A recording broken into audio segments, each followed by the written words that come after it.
ઘણા લોકો જે મહિને 50,000 કમાય છે તેઓ માને છે કે કરોડપતિ બનવું અશક્ય છે.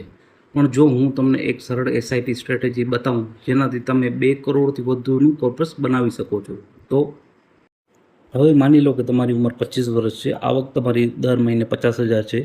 એસઆઈપી તમે 10,000 પ્રતિ મહિને સ્ટાર્ટ કરી, દર વર્ષે એસઆઈપીમાં 10% વધારો કર્યો, સમયગાળો આપ્યો 25 વર્ષ. અપેક્ષિત આપણું રિટર્ન 12% પ્રતિ વર્ષ ગણીએ તો માત્ર દર વર્ષે એસઆઈપીમાં 10% વધારો કરીને 25 વર્ષ સુધી સતત રોકાણ કરીને સંભવિત તમારું કોર્પસ બને છે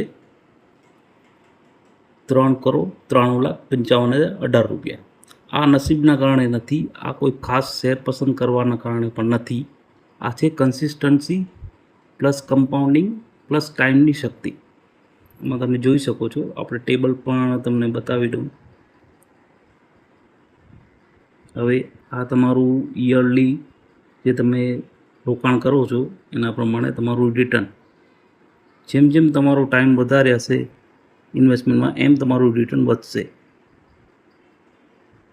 આ તમે જોઈ શકો છો, દર વર્ષે તમારું રિટર્ન વધતું જાય છે, તમારું ઇન્વેસ્ટમેન્ટ પણ વધે છે, રિટર્ન એનાથી ઘણું વધારે વધે છે.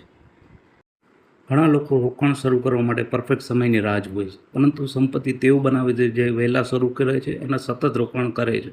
યાદ રાખો, માર્કેટને ટાઈમ કરવું મુશ્કેલ છે, માર્કેટમાં લાંબો સમય રહેવું સંપત્તિ બનાવે છે. કરોડ કમેન્ટ કરો અને હું તમારી આવક, એસઆઈપી અને લક્ષ્યો અનુસાર તમારો પર્સનલાઇઝ વેલ્થ ક્રિએશન રોડમેપ ગણતરી કરીને આપું.